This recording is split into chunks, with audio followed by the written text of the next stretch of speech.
Today we will talk about the mitral stenosis.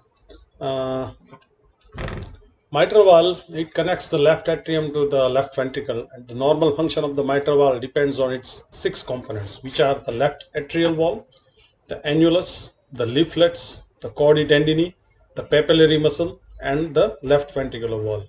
The part of the mitral valve is in the left atrium, the annulus, which connects all the leaflets, the chordae tendineae, which connects the leaflets to the muscles, and the papillary muscles, which are at last connected to the left ventricular wall. The anterior commissure, the posterior commissure, the anterior and posterior leaflets, the chordae tendineae, the papillary muscle attaching it to the left ventricle. This whole thing makes what we call the mitral valve apparatus. So mitral stenosis in normal adults, the area of the mitral valve is around 4 to 6 centimeters square. So whenever this area get reduced in size, we call it mitral stenosis. In mitral stenosis, the area of the valve orifice decreases. And we grade it the mitral stenosis according to that. Minimal mitral stenosis, that means that area is more than 2.5 centimeters square but less than 4 centimeters square. Mild mitral stenosis 1.6 to 2.5 centimeters square. Moderate is 1 to 1.5 centimeters square, and severe or tight critical mitral stenosis, the valve area is less than 1 centimeter square. If we see the etiology of the mitral stenosis, most of the cases are post-rheumatic fever, what we call the rheumatic mitral stenosis. Most common cause. It is in more than 40% of the cases. Congenital mitral valve stenosis, co-triatrium, we will see this condition later on. Mitral annular calcification with extension into the leaflets, systemic lupus erythematosus, rheumatoid arthritis, left atrial myxoma. This is a tumor inside the left atrium which mimics the mitral stenosis clinically, and infective endocarditis causing the fusion of the leaflets with large vegetation, and that which obstructs the flow from the left atrium to the left ventricle. Rheumatic fever is the most common cause of the mitral stenosis. In rheumatic mitral stenosis, the chronic inflammation leads to diffuse thickening of the valve leaflets with formation of fibrous tissue and or calcific deposits. So because of the chronic inflammation, there is thickening of the valve leaflets, fibrous tissue, scarring, and calcium deposits. The mitral commissure fuses, the chordae tendineae fuse and shorten, and the valvular cups becomes rigid. So this is not only stenosis, it is also the loss of the elasticity which is causing the problem. The commissures fuse, the chordae fuse, they shorten, and the valve cups becomes rigid. These changes in turn lead to narrowing at the apex of the valve. Now this valvular apparatus is like a funnel shaped. The annulus, the chordae tendineae, it makes a funnel. So these changes in turn lead to narrowing at the apex of the valve. Calcification of the stenotic mitral valve immobilizes the leaflets and narrows the orifice further. So because of the elasticity, the movement, if it is proper, then the opening is proper. But when the leaflets are stiff, it causes more narrowing at the orifice. So if we see the pathophysiology, whenever the mitral valve area is reduced, this increases the left atrial pressure. And this in turn causes the left atrial enlargement, which is the compensation to attempt to lower the left atrial pressure. The left atrial pressure ultimately will cause atrial fibrillation, and this atrial fibrillation can cause left atrial clot. Increase in pressure will cause remodeling and LFP transmitted to pulmonary venous system. This will be transmitted ultimately to the pulmonary veins which are draining inside the LA. This will lead to the pulmonary congestion, and which will cause the exertional dyspnea and pulmonary edema. The main symptoms of mitral stenosis is exertional dyspnea, and this is because of the pulmonary congestion. The pulmonary congestion in turn will lead to increase in the pulmonary vascular resistance and pulmonary hypertension. Now when the veins are having high pressure, there is a autonomic regulation which will cause arteries to constrict so that less pressure is reflected, and this will cause the pulmonary arterial hypertension. This will lead to more pressure on the RV, which will cause the RVH, the right ventricular hypertrophy. The RV dilates, fails, and the RV failure sets in. With significant obstruction to flow from the pulmonary vascular resistance and mitral stenosis, The cardiac output ultimately reduces, which causes the exercise intolerance, fatigue, dyspnea, and reducing the functional capacity. So the symptoms of the mitral stenosis are because of the pulmonary hypertension, dyspnea, orthopnea, paroxysmal nocturnal dyspnea. Paroxysmal nocturnal dyspnea, this patient is settled, but at late hours in the night or early hours in the morning, the patient has to get up because of the dyspnea. Recurrent pulmonary infections, because of the pulmonary congestion, the immunity and gets down, and there is recurrent pulmonary infections, bronchitis, bronchopneumonia, lobar pneumonia, especially during the winter months. Hemoptysis can also result, and that is because of the result from the rupture of the pulmonary bronchial venous connections. The patient can have cough, the patient can have fatigue, lower limb swelling, and pain at the right hypochondria. When the RV failure starts, there will be pedal edema and the engog liver, which will cause the pain at the liver site, right hypochondrium. Palpitations can develop when the atrial fibrillation sets in. Whenever the left atrium enlargement reaches to some extent, the normal sinus rhythm is not maintained and the patient goes into atrial fibrillation, and the patient will get the complaints of the palpitation. Now, when you do the physical examination, the patient will have a typical mitral phase. This is very difficult to see in clinical conditions, especially in the dark skinned people, but it can be seen very well in the white skinned people. Pulse is mostly irregular if the patient is in AF. If the patient is in normal sinus rhythm, you will not feel any difference in the pulse. Parasternal hue can be seen if you put hand, if edge of your hand on the right parasternal area, you can see the uplifting, what we call the right ventricular hue. Tapping type of the apex beat, palpable first start sound is there. If you put your hand over the apex of the heart, or you pull your whole palm of the hand, this will be a palpable first start sound, what we call the tapping type of the apex. It is normal in position because it is a mitral stenosis. There is not much early enlargement, so it if it is shifted, it will be only shifted outwards, not downwards, and that is because of the only RVH, right ventricular hypertrophy. There is no left ventricular dilatation or hypertrophy, so it will not be downwards. It will be only outwards because of the RVH. A diastolic thrill may rarely be present at the cardiac apex with the patient in the left lateral recumbent position. If the patient is in left lateral and recumbent position, then you can sometimes feel the diastolic murmur with the palm of the hand. This is a typical mitral phase. You don't confuse it with the lupus phases. This is only the reddening. There are no skin changes, red nose, and this can be seen very well in fair skinned people. So pinkish purple patches on the cheeks, tip of the nose and lips bilaterally, and this is because of the AV anastomosis opening and vascular stasis. The jugular vein in MS, if RV failure develops, the jugular vein will be distended. When the patient develops the pulmonary hypertension and ultimately the RV fails, then and then you can see the jugular veins distended. If you see very closely, when the pulmonary hypertension sets in, the A wave will be prominent, the atrial wave, because of the forceful atrial contractions. On auscultation, the S1 will be loud if mitral valve is pliable. This is very important finding. If you can feel that S1 is loud, that means the mitral valve is pliable, and this makes a lot of difference in the management. We will see it later on, and it will be muffled. It will not be loud when the mitral valve is calcific.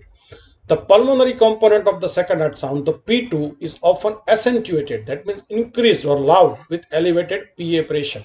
So first we will describe what happens to the heart sounds. The S1 will be loud, the P2 will be loud. There can be opening snap, but this is only with the pliable valves. If the valve is too much stiff, if the valve is too much calcific, the opening snap will not be there. But this signifies the mitral valve is opening suddenly with the force of the increased left atrial pressure. Whenever the left atrium contracts, it makes an opening snap sound. And there will be low pitched, rough, rumbling mid diastolic murmur with pre-systolic accentuation. Now, so many students find it very difficult which murmur is systolic, which murmur is diastolic. Only experience will tell you, but I give you a simple trick. You put your hand on the carotid pulse, radial pulse, or any accessible pulse, and listen to the heart murmur. If the murmur sound is happening with the pulse, it's a systolic murmur. It's happening before or after your pulse beat, it must be a diastolic murmur. This will give you a rough estimate, and experience will give you the best judging whether the murmur is systolic or diastolic. So the characteristic is low pitched. That means it is not much loud. It is a rough rumbling. It likes sea sound, the sound you hear at the seashores, and it is a mid diastolic murmur. And at the pre-systole, its loudness increases. The pre-systolic accentuation. This is because of just before the ventricular systole, the atrial systole starts, and it pumps more blood. There is sudden gush of blood from the atria to the ventricle. So there will be a pre-systolic accentuation. So low pitch, the loud S1, the P2 will be loud if there is a pulmonary hypertension. There will be an opening snap. After the valve opens, there will be a mid diastolic murmur. This is called the diastole. The murmur will not start immediately. It will start in the mid diastole, and there will be a pre-systolic accentuation because of the atrial contraction and sudden gush of blood from the atria into the ventricle. Again, there will be a loud S1 sound. So low pitch rumbling diastolic murmur following opening snap, heard best at the apex with the patient in the left lateral recumbent position. This is very important. The patient, if is in recumbent, if in the left lateral, then the apex is nearest to the chest wall and you can hear it very clearly. Best heard with the bell of the stethoscope, not the diaphragm of the stethoscope. So now the modern stethoscope don't have the bell. If you press it, then it becomes diaphragm. If you don't press it, it becomes bell, the modern Littmann stethos. Otherwise, the rotating stethoscope, which has a bell on one side and diaphragm on one side, you hear it with the bell of the stethoscope. Patient in the left lateral position, better in a recumbent position, you can hear it very well. Just I will give you a video so that will explain.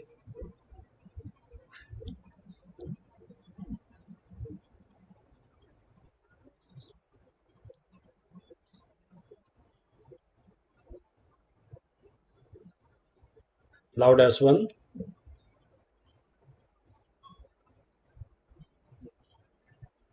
Early diastolic opening snap.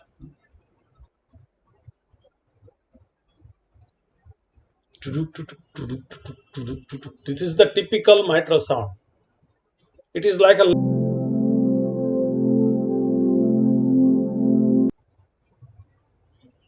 Valsalva maneuver, exercise, anything which increases the cardiac output will increases the intensity of the murmur.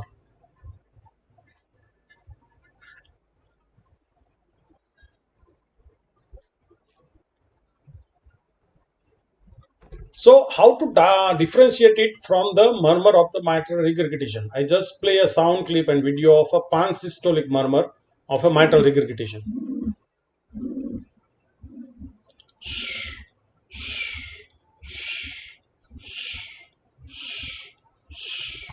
So this is the difference.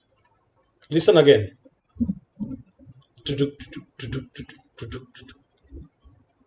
Luffed up murmur, luffed up murmur, luffed up murmur.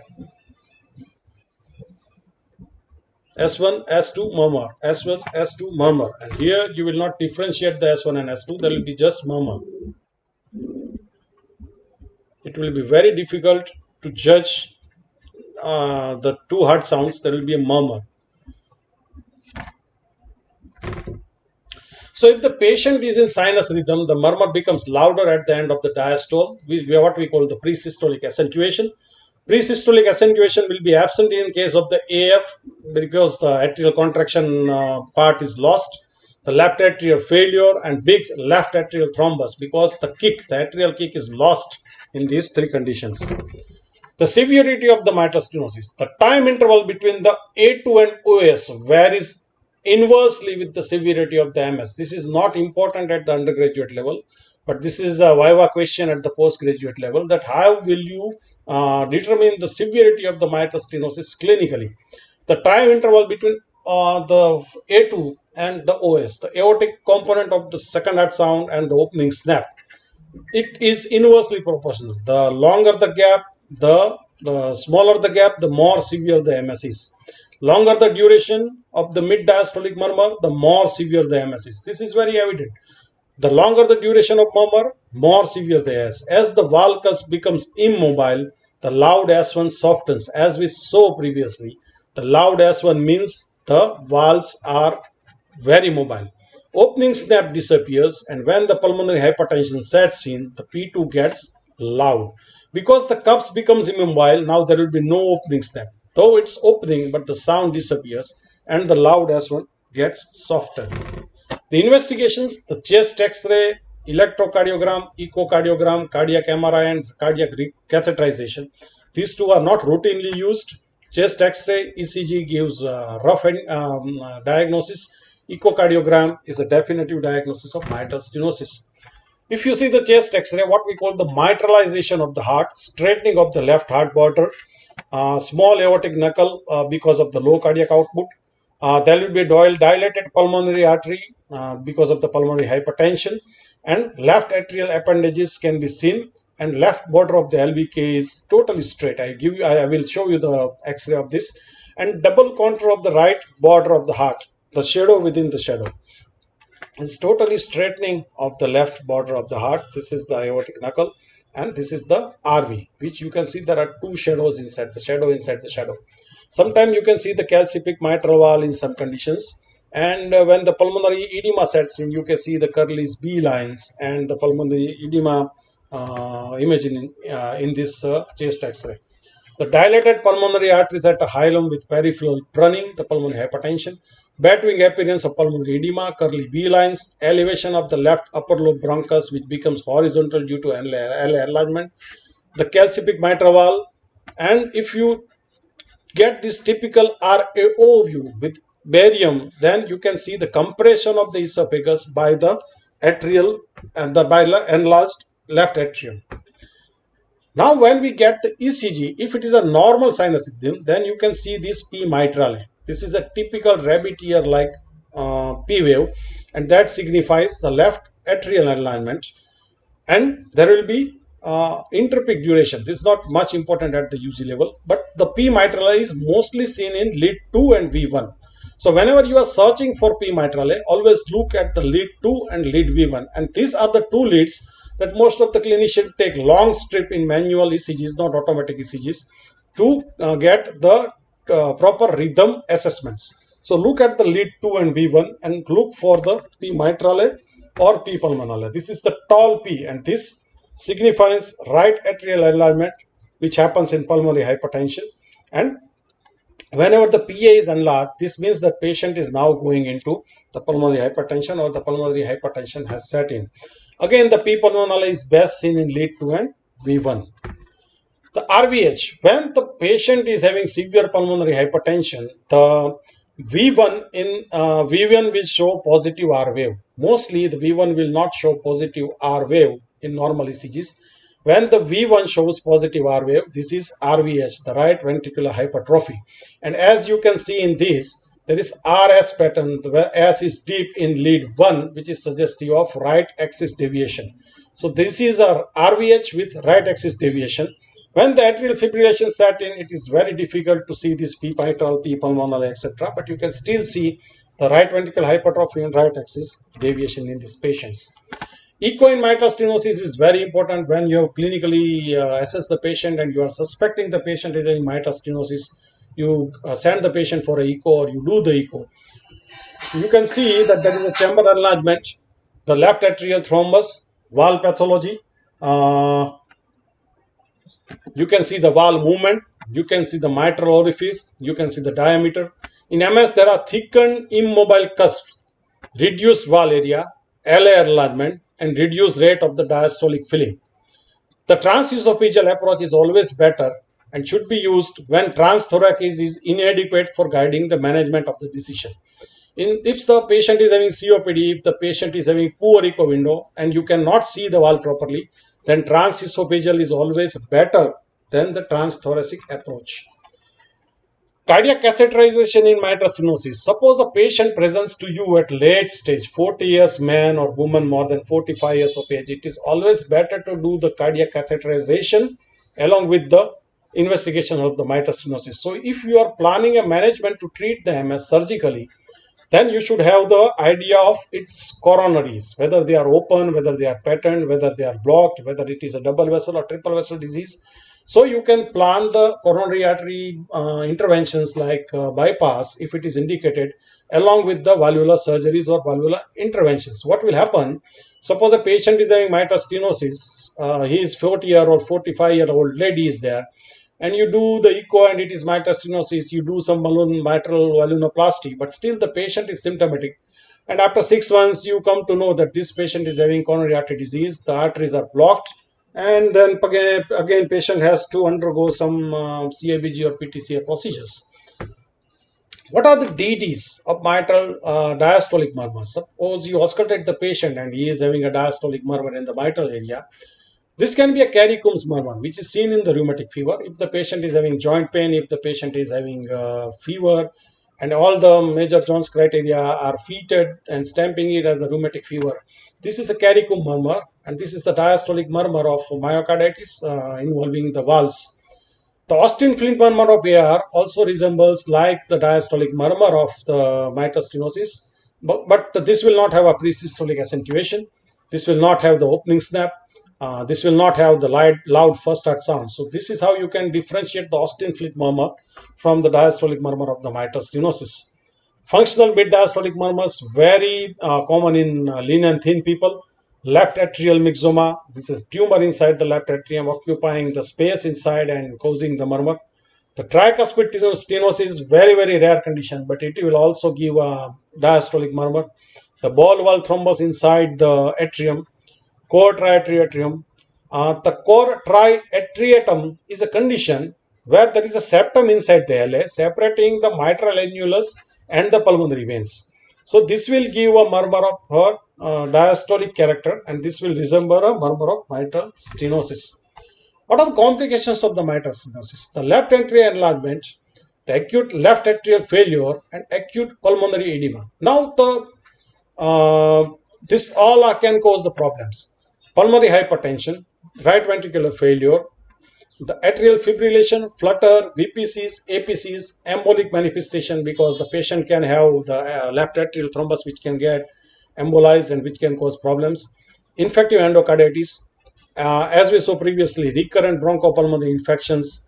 There is be a Ortner syndrome, the compression of recurrent laryngeal nerve by the LA, causing the hoarseness of the voice, and compression of the esophagus by the left atrium, causing the dysphagia. So these are all the complications a patient of MS can have. The treatment of MS is medical management, and if the patient remains stable for few months and years, you go on carrying the medical management. When the thing worsens, you go for the surgical management. The management, the surgical management is done is valvotomy or commissurotomy, closed or open, what we call the closed mitral commissurotomy. How it is done? Just a finger is inserted into a mitral commissure from the intercostal approach, and the mitral commissure is blindly opened. This was done in the past when we didn't had cath labs and other procedure making gadgets. And you can in the past the open valvotomy was also done. The surgeons were opening the heart and they were doing the commissurotomy and valvulotomy, opening the chest wall, opening the heart, and they were very risky procedures. The percutaneous balloon valvulotomy, what is called the BMV, is the treatment of the choice. When the valve is too bad, when the valve is not pliable, as I said previously, the loud S1 is a good sign that valve is pliable. But if it's too much calcific, it's not pliable, then there is a BMV score in the echo. If the BMV score is not telling that this patient is candidate for the BMV, then the patient has to be subjected for mitral valve replacement, or prosthetic valve has to be inserted in this patient. The Starr-Edward ball valve, the Chitra valve, or the Jock-Shelley disc valve are the valves which are used. The medical management, I will show you the figures of these valves. The medical management is mainly the treatment of the heart failure. The beta blocker is the mainstay of treatment, because what happens with the beta blocker, the heart rate is reduced. The patient achieves some good heart rate. There is some bradycardia.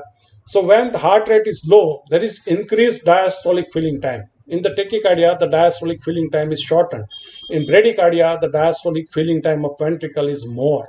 So there is more time is achieved for left ventricle filling by the blood coming from the left atrium. Therefore, beta blocker is mainstay of treatment. Antibiotic prophylaxis against the infective endocarditis. Any surgery, any procedure, any dental procedure, any Foley's catheterization, the patient has to be given ampicillin 1 gram, garamycin 80 milligram, and metronidazole 1 pint 30 minutes before the procedure. If you are suspecting a very bad infection, if you are suspecting staph is there, then vancomycin is also given as a prophylaxis against an infective endocarditis. The rheumatic fever prophylaxis, that is the Panidura, the the benzathine penicillin 12 lakh units intramuscularly every third week has to be continued for a very long time. The anticoagulants, in presence of the atrial fibrillation, the LA is too large, or you can see the clot inside the LA. The anticoagulation in form of warfarin, acetylcholinesterase, or the new molecules like rivaroxaban should be given to this patient. Dabigatran is also used as anticoagulation in presence of A or LA clot. The treatment of the AF, most of the time you cannot revert the AF because of the large LA size. Our aim is to control the left ventricular rate. The AF with fast VR, the patient lands up into a big trouble and pulmonary edema. So we have to control the ventricular rate. Therefore, we give the Lanoxin, we give the beta blockers, we give the verapamil. So it reduces the ventricular rate and the patient doesn't go into the LV failure. And the management of the complications. Now, indications of the valvotomy. When the mitral valve orifice is less than 1 to 1.5 centimeter square, it is severe MS, tight AS, NYHA classification is class 2 to 4. That means the patient is dyspneic with minimal activity or the patient is dyspneic at rest. Patient is getting orthopnea. This is the indication of surgical intervention. If mitral orifice area is more than 1.5, that is mild to moderate. And if there are recurrent attacks of systemic thromboembolism, if the LA is big and there is recurrent LA clot formation and patient is getting systemic thromboembolism, or the patient is having severe pulmonary hypertension, we can give sildenafil in this patient medically as a medical management. But if the severe pulmonary hypertension with PS systolic pressure of more than 50 at rest or more than 60 with a mild exercise, he is a candidate or she is a candidate of surgical intervention or balloon mitral valvulotomy. MS with pregnancy, pulmonary congestion develops despite intensive medical management. If a patient is having rheumatic heart disease, one patient is having mitral stenosis, another patient is having mitral regurgitation, it is always better to have MR than MS when the pregnancy is there. Because MS patient with pregnancy becomes severely symptomatic. The MR patients with pregnancy will become less symptomatic because of the peripheral vasodilatation of the pregnancy, and the regurgitation flow of the MR will decrease in such patients.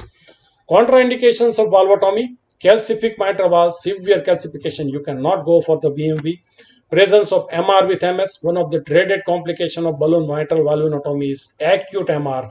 The atria is not compliant, the whole ventricular flow rushes to the atria is not large, it cannot compensate, and the patient lands up into a severe acute pulmonary edema. Presence of thrombus in left atrium, you cannot do the BMV, you cannot dilate the valve with the balloon. You give the patient anticoagulant, wait for the dissolve of the thrombus, and then you proceed with your valvulotomy. So BMV, the percutaneous mitral balloon valvotomy procedure, is performed by a catheter. It is inserted from the femoral artery, from the it is inserted via the femoral vein. Then it goes to the inferior vena cava. Then we enters inside the RA, and from the RA we do the that is a stiffening cannula which makes a hole inside the interatrial septum. We enters inside the LA, and from the LA we put a balloon at the annulus and we dilate the balloon and we achieve the dilatation of the mitral valve. So it's the femoral vein, IVC to RA to interatrial septum is pierced. We go to the LA, we enter to the orifice, we dilate the balloon and we do open the mitral valve. This is the procedure which is done in BMV, balloon mitral valvotomy. Successful valvotomy indicators are 50% more or 50% reduction in the mean mitral gradient, doubling of the valve area. If it was 0.5, 1 is good. If it is 1.5, 3 is good. And there is symptomatic improvement and hemodynamic improvement of the patient. Indications of mitral valve replacement is presence of MR. Whenever there is a MR, don't do the BMV. This patient can land up into acute MR and many complications. Badly diseased or badly calcified stenotic valve, severely distorted valve by previous transcatheter operative manipulations, moderate or severe MS with thrombus in LA despite anticoagulation. These are the indications where you have to consider replacement over repair or dilatation. MR, badly diseased, badly calcific, severely distorted, previous procedures which has already damaged this valve, moderate or severe MS with thrombus in LA. So when you open for replacement, you also remove the thrombus. That is a good part of it. Now, the types of the prosthesis are metallic prosthetic and bioprosthetic. Both have different indications. The problem with bioprosthetic is the life is around 15 to 20 years. So you cannot use these in young patients. The advantage is there is no oral anticoagulation necessary when you use the bioprosthetic valves. It is by porcine or pericardial xenografts, mainly made from the porcine tissue and the pig hearts. So it is best used when the patient is old, is 60 years, 50 years. So you can use this bioprosthetic valve in them. The metallic is for the young patients because their life is longer. They can remain in the they can remain functional for 30 years, 40 years. But problem is anticoagulation is lifelong. Any patient who is planning pregnancy, metallic valve, there will be big complications. The ball and cage type valve, what we call the Star, Edward, and Chitra, and tilting disc is the chalk Shelley. So these are the valves. This is the Star, Edward. This is the ball and cage valve, and it works like a mitral. This is the chalk Shelley, the tilting disc, which opens and closes with each heartbeat. And this is our Indian TTK Chitra. It is also a tilting disc. It is also it is not a ball and cage. Sorry, it is also a tilting disc valve, and this is a Indian made valves. Bioprosthetic valves made from the porcine tissue don't require anticoagulation, but the life is 10 to 15 years, so not to be used in young patients.